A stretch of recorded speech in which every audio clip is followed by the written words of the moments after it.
Bom dia, graça e paz, amém? Estão felizes? Sim. Estão cansados? Não. Obrigado.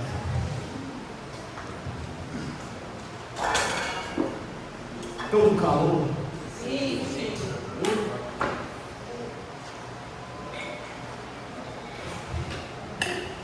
Sobre o que nós estamos falando, sobre o que vocês ouviram na pastora Elisa ontem, contem, que eu estava aqui trabalhando. Ele ajuda aí, dá um spoiler.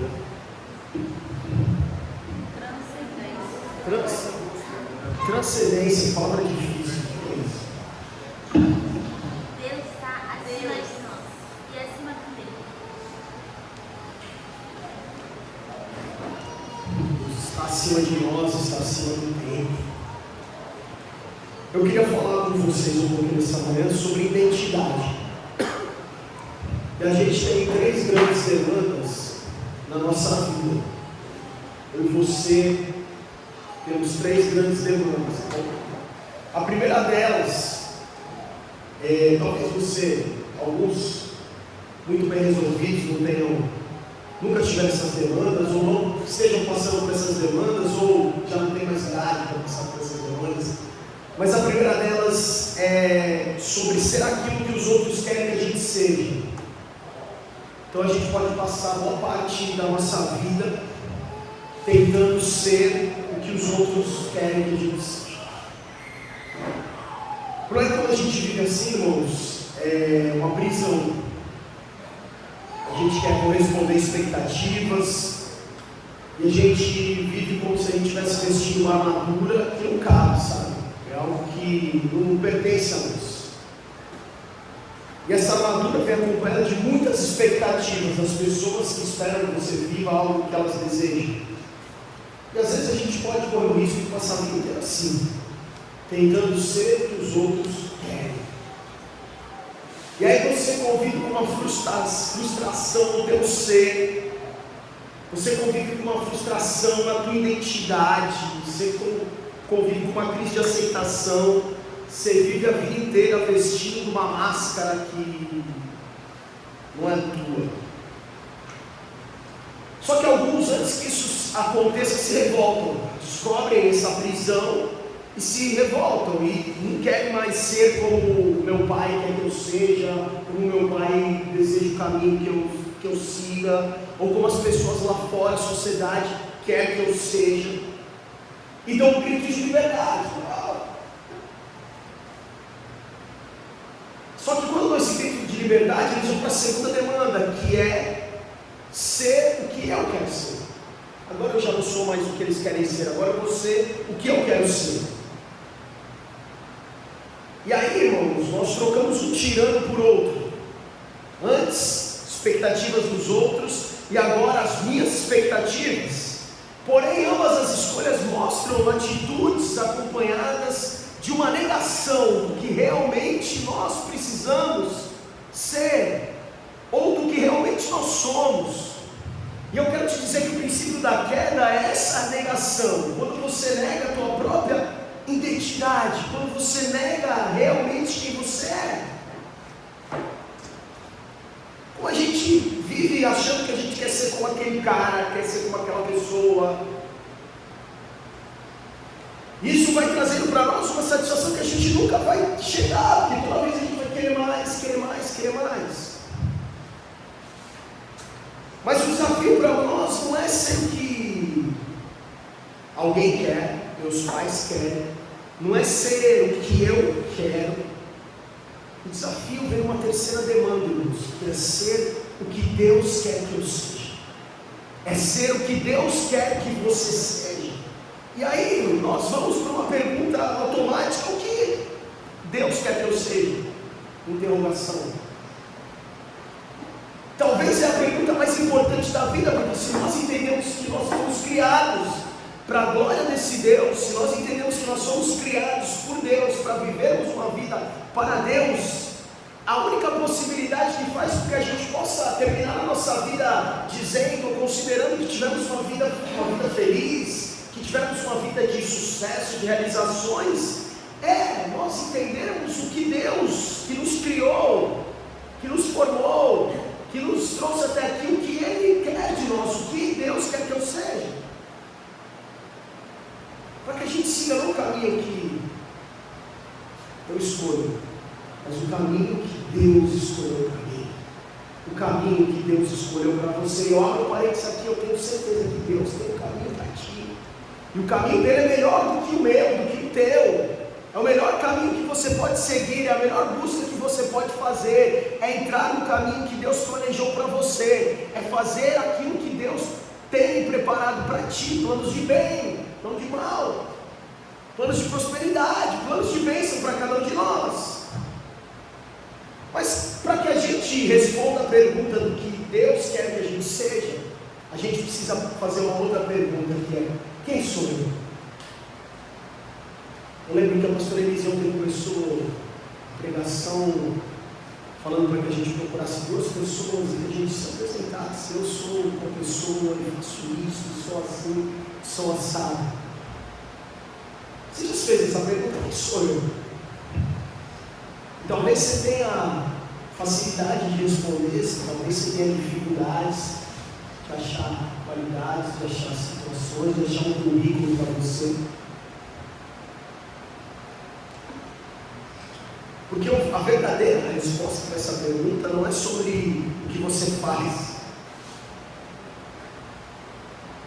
E se eu te perguntar quem é você, você vai dar o teu currículo aí profissional, ou o teu currículo familiar, ou o teu currículo cristão. Mas essa pergunta tem por objetivo fazer com que a gente entenda e reflita sobre quem eu e você fomos feitos para ser. Quem eu fui feito para ser?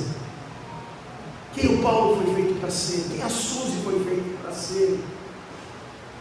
E aqui, irmãos, a gente vai ter uma mistura de uma outra. Não esqueça, estamos falando sobre identidade. Mas aqui a gente vai ter uma mistura de uma outra palavra, que é propósito. Porque identidade e propósito se misturam. Porque propósito é quem você e quem você é a sua identidade. Isso nos leva a perguntar: o que eu existo? Qual o meu propósito? Identidade, quem Deus quer que eu seja. Isso faz com que eu tenha um propósito e as coisas vão se misturando aqui. Qual o motivo pelo qual Deus me criou? Quantos aqui já fizeram essa pergunta? Quantos já fizeram? Tem coragem de perguntar? Por que Deus me criou?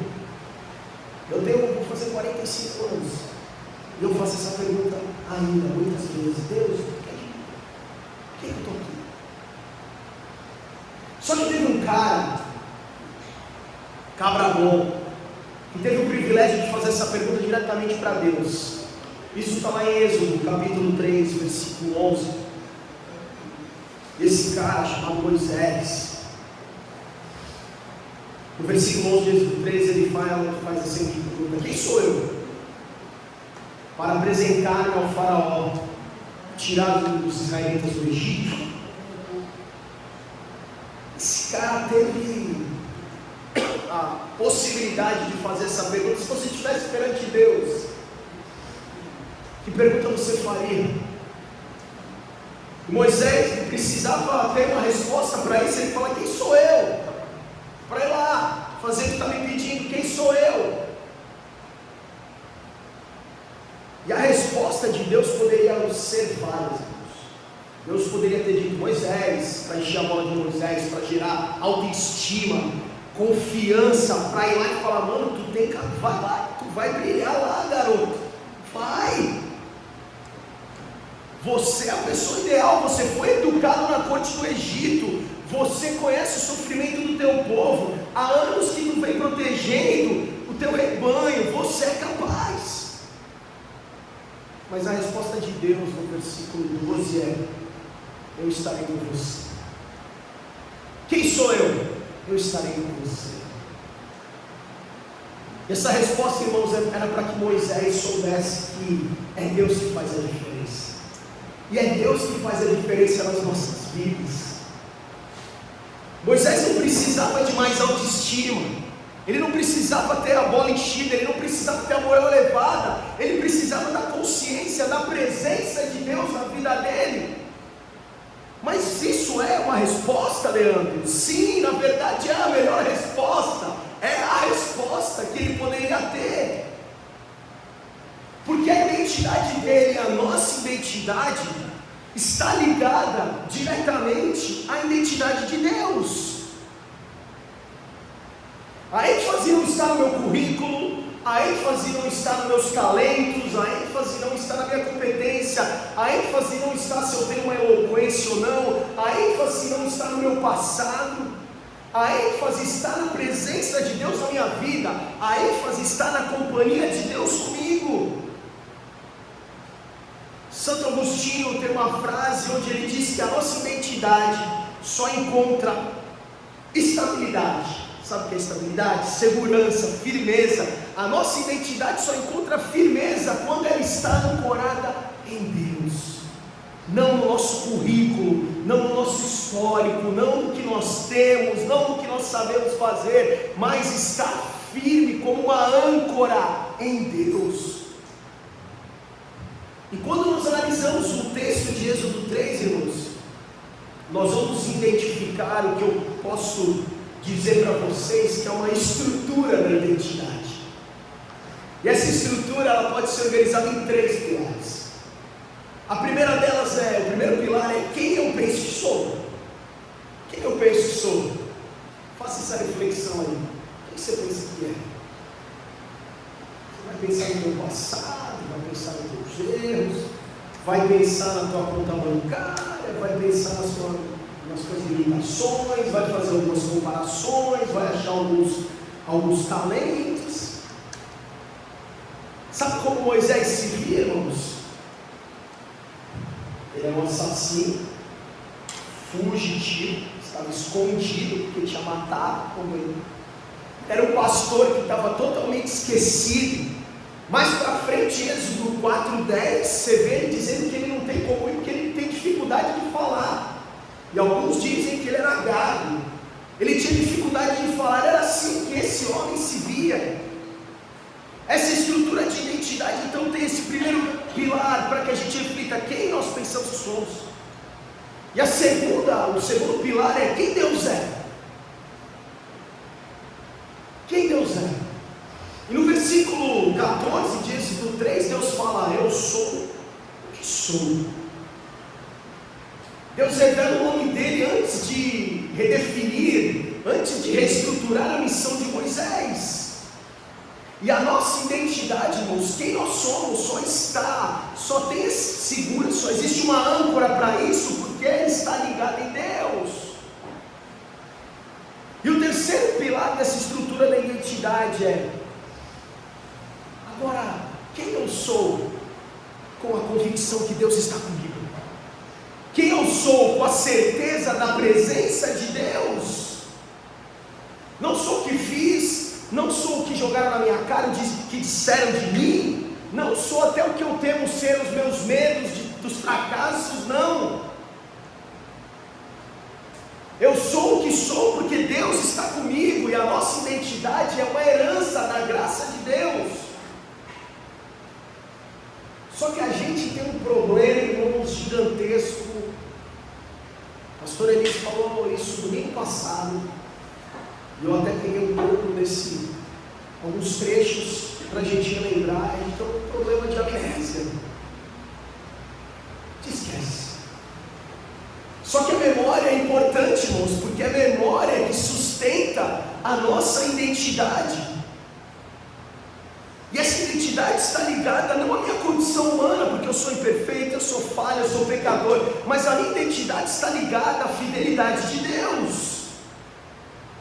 Sabe como eu te provo isso? No versículo 6 de Êxodo 3, que é o nosso texto básico, Deus está dizendo assim: eu sou o Deus de Abraão, o Deus de Isaac e o Deus de Jacó. Você que é muito mais conhecedor da palavra de Deus que eu, me conta uma pisada de bola de Abraão aí.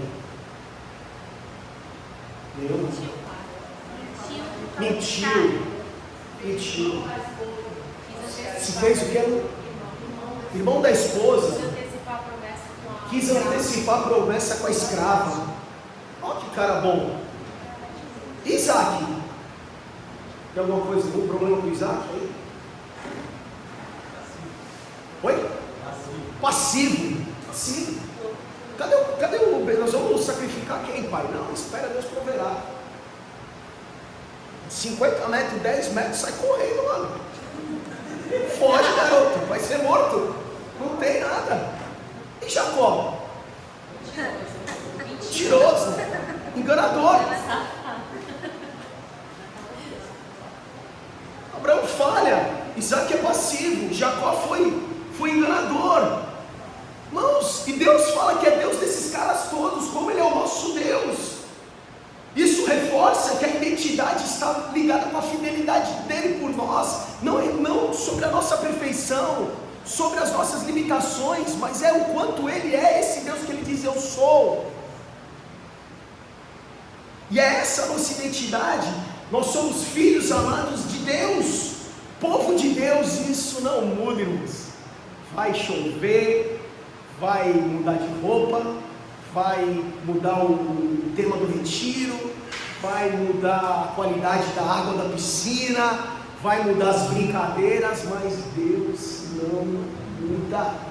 Ele mantém cada uma das milhares de promessas que Ele tem, porque Ele é fiel com a gente, apesar de nós que não merecemos nada disso.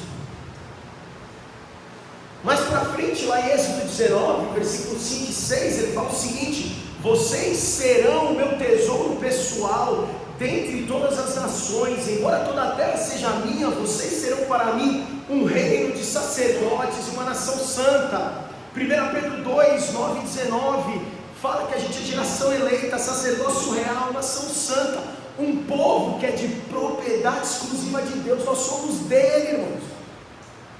Essa é a nossa identidade. Nós somos parte do povo de Deus. Isso não tem nada a ver com placa de igreja, não tem nada a ver com você estar sentado aqui. E nós nunca podemos esquecer disso, porque o esquecimento produz, irmãos, uma crise de identidade. Moisés tira o povo do Egito, o povo estava escravizado, irmãos. Veja bem, pensa na pior fase da tua vida aí. O povo estava escravizado, irmãos. Moisés é o libertador. Daqui a pouco alguma coisa começa a não funcionar bem, algum probleminha, o povo deseja, fala, eu quero voltar para a escravidão. Quero voltar lá, pelo menos lá tinha um arroz e feijão lá, não sei, uma cebola. Alguma coisa deu errado, esse Deus aí que tirou a gente do Egito, que abriu o mar, irmãos. Eles viram o mar se abrir. Vamos fazer um bezerro de ouro e vamos adorar o bezerro, porque aí quem sabe o bezerro manda maná para nós, manda um filé mignon aí.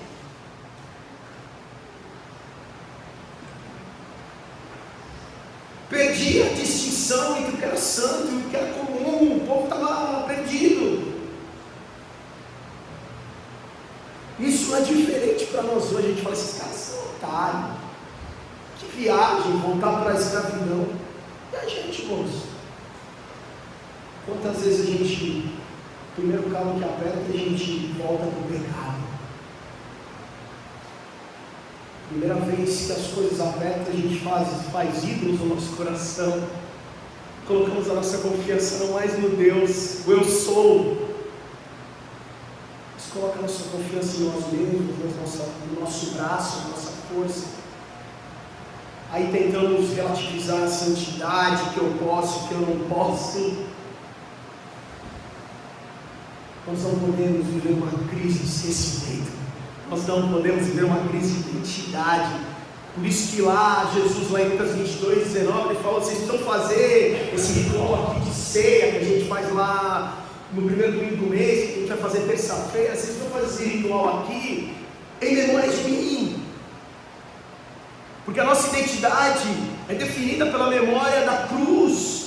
Porque a cruz relembra para nós a aliança que temos com Deus, firmada, confirmada em Cristo. Jesus dá esse conselho porque Ele sabe que a gente podia pisar na bola, que a gente é bom em esquecer as coisas. Mas nós precisamos lembrarmos, fazer um exercício. Você pode colar post-it, você pode escrever frases, você pode pintar o que for aí. Nós quase tatuamos um versículo na cabeça da Ana ontem, enquanto o Leandro cortava. Verdade. Mas nós precisamos lembrar, e nós precisamos lembrar do quê? De quem Deus é. E eu preciso que você me ajude agora. Quem Deus é? Me fala. Quem Deus é?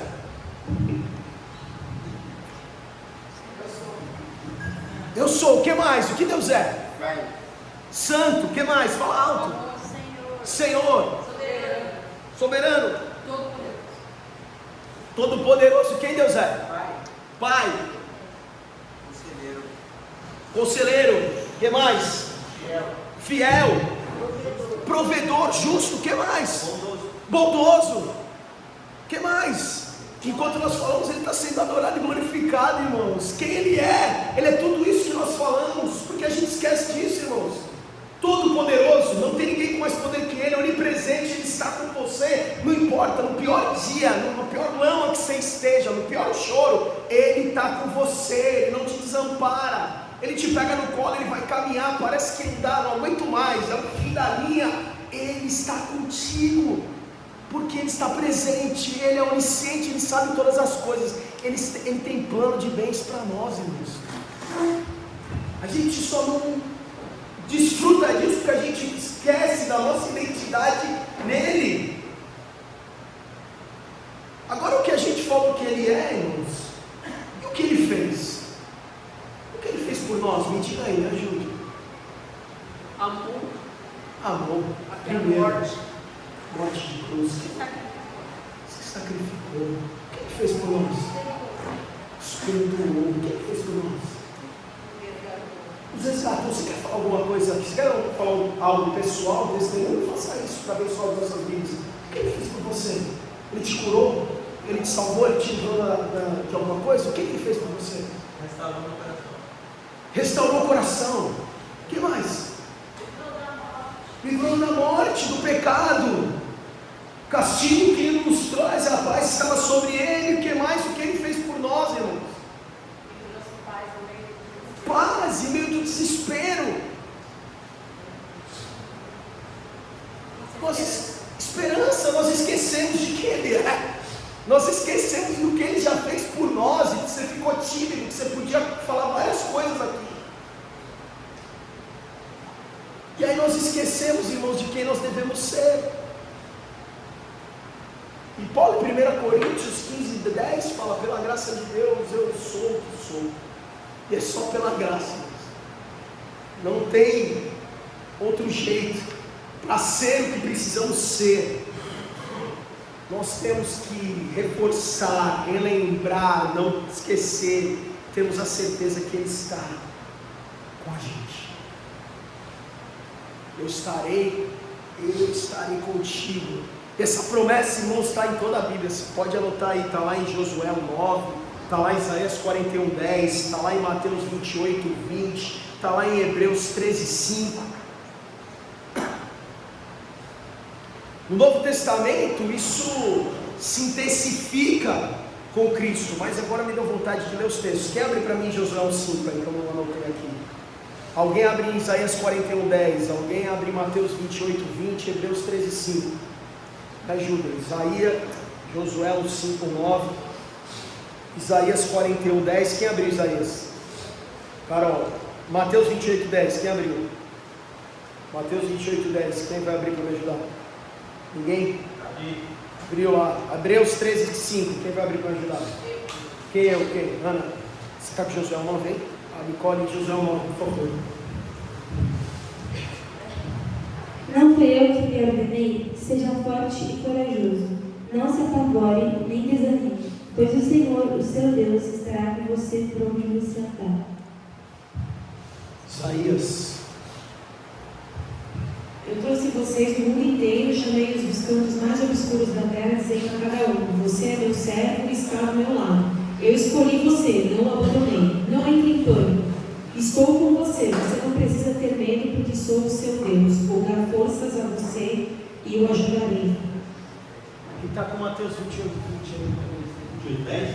20. Mateus 28, 20, 15. Mateus 28, 20. Então Jesus lhe disse: não tenham medo, vão e digam aos meus irmãos que se dirijam para Galiléia, lá eles me verão.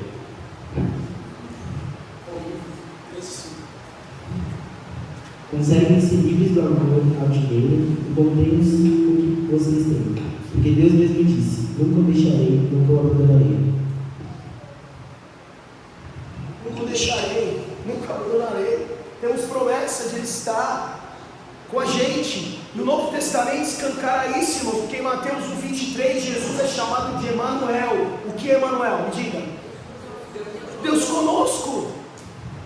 Aqui está o ápice da identidade cristã, irmãos. Sabe por quê? Porque esse Deus que fala para Moisés: oh, eu estou contigo, eu vou contigo, eu sou contigo. Agora, irmãos, sabe o que acontece? Em Cristo, esse Deus habita em nós. Esse Deus habita em nós, vive em nós. Nós somos templo desse Espírito que habita em nós e faz com que a gente tenha certeza da nossa identidade. Quem eu sou? Quem você é?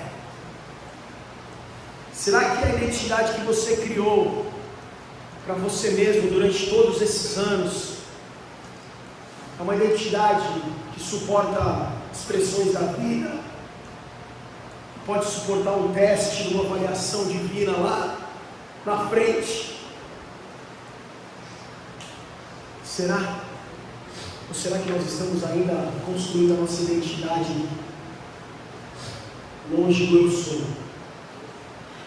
Porque Deus nos diz: irmãos, eu sou com você. As nossas realizações, os nossos fracassos, não vão influir nada nessa realidade. Somos o povo escolhido por Deus. Se você está aqui e aceitou Jesus como Senhor e Salvador da tua vida, você é filho de Deus. E nada pode mudar isso. A salvação é de graça.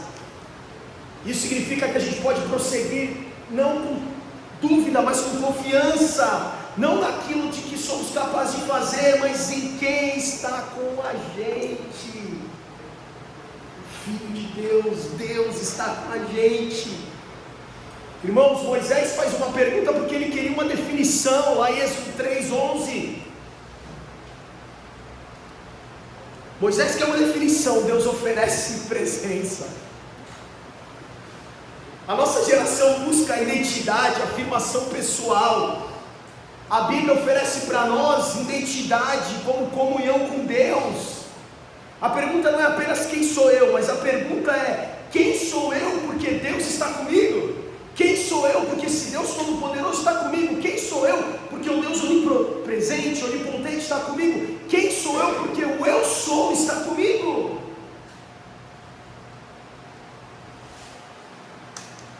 Irmãos, o Novo Testamento, identidade não tem nada a ver com etnia, com mérito, com status. O Novo Testamento, identidade tem a ver com união com Cristo. Eu queria terminar lendo Efésios, capítulo 1, versículo 3 a 14. É um texto grande, eu queria que você prestasse atenção junto comigo.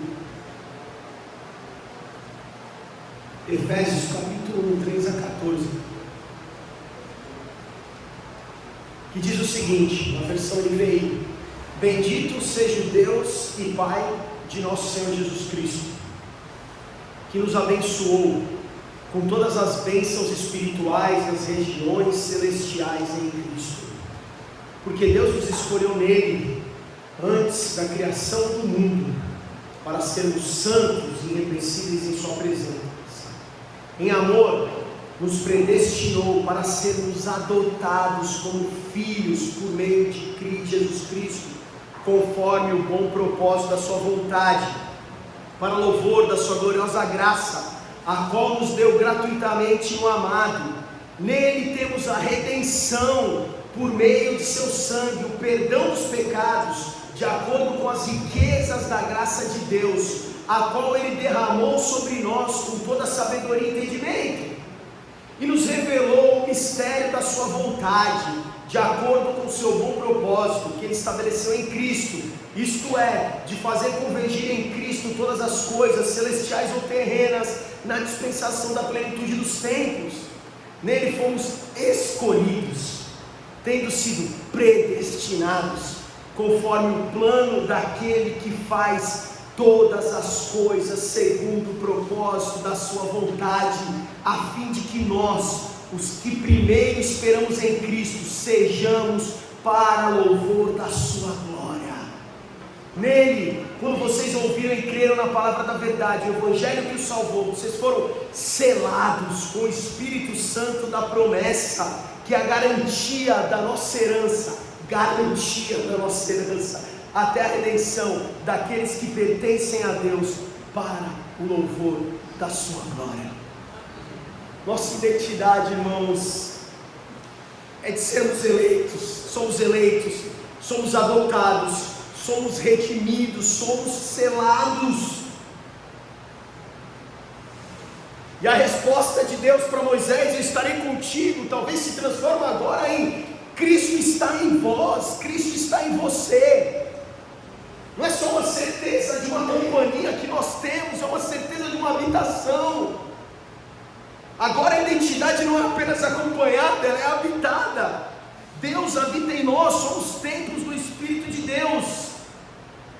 E isso, irmãos, tem que nos trazer uma visão e uma missão muito clara, porque o eu sou habita em nós. E essa identidade precisa ser refletida nessa missão e visão. E hoje à noite nós vamos falar um pouquinho mais sobre missão e visão. Mas nós precisamos ter a certeza: Cristo habita em nós. A nossa identidade agora habitada. O eu sou habita em nós.